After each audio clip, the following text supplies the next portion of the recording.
जी हाँ, हरे रंग में रंग देंगे पूरा महाराष्ट्र। शहर शेख के समर्थन में कूदा ओवैसी का यह शेर, दे डाली सबको चुनौती। महाराष्ट्र की राजनीति में हरे रंग को लेकर छिड़ा संग्राम अब एक नए और बेहद आक्रामक मोड़ में पहुंच गया है। कुछ दिन पहले ही एआईएमआईएम की युवा पार्षद शहर शेख द्वारा लिखित माफ़ी मांगने की खबरों ने सुर्खियां बटोरी थी, लेकिन अब उनकी पार्टी के बड़े नेता और महाराष्ट्र प्रमुख इम्तियाज जलील ने मैदान में उतरकर पूरी बाजी पलट दी है।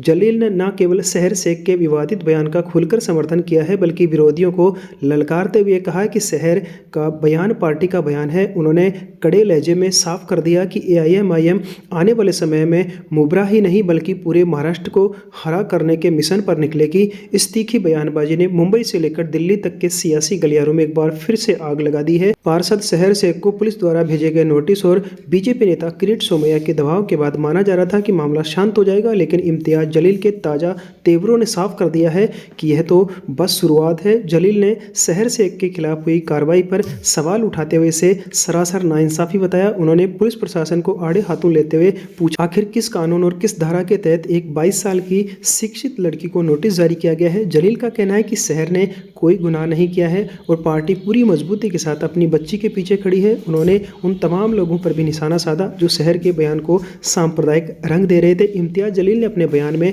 विरोधियों पर हमला बोलते हुए बेहद कड़े शब्दों का इस्तेमाल किया। उन्होंने कहा कि जिसको भौंकना है वो भौंकते रहे, हमें कोई फर्क नहीं पड़ता। जलील का आरोप है कि बीजेपी और अन्य पार्टियों ने देश को रंगों के आधार पर बांट दिया है। उन्होंने अपने मिशन को स्पष्ट करते हुए कहा कि हरा रंग शांति और खुशहाली का प्रतीक है और वे पूरे देश को हरा भरा देखना चाहते हैं। उन्होंने साफ शब्दों में कहा कि वे आने वाले वक्त में पूरे महाराष्ट्र को अंदर अपनी पार्टी का हरा झंडा फहराएंगे। उसके मुताबिक मुबरा से शुरू हुई वह लहर अब थमने वाली नहीं है और जो लोग उसे जहर कह रहे हैं वे खुद रोज अपनी जुबान से नफरत उगलते हैं। जलील ने इस पूरे विवाद में कानून को दोहरे रवैया पर भी गहरी नाराजगी जताई। उन्होंने बीजेपी की महिला नेताओं का नाम लेते हुए सीधे तौर पर पूछा कि जब वे भड़काऊ बातें करती है तब पुलिस उन्हें नोटिस क्यों नहीं देती। उन्होंने कहा कि शहर से एक पढ़ी लिखी लड़की है जिसने अपनी मेहनत से चुनाव जीता है, लेकिन उसके परिवार को बेवजह सताया जा रहा है। जलील ने खुलासा किया कि शहर शेख पर इतना दबाव बनाया, उन्हें रणनीतिक तौर पर थोड़ा नरम होना पड़ा, लेकिन इसका मतलब यह कतई नहीं है कि वे अपने बयान से पीछे हट गए हैं। उन्होंने सवाल किया कि क्या इस देश में मुसलमानों के लिए कोई कानून अलग है।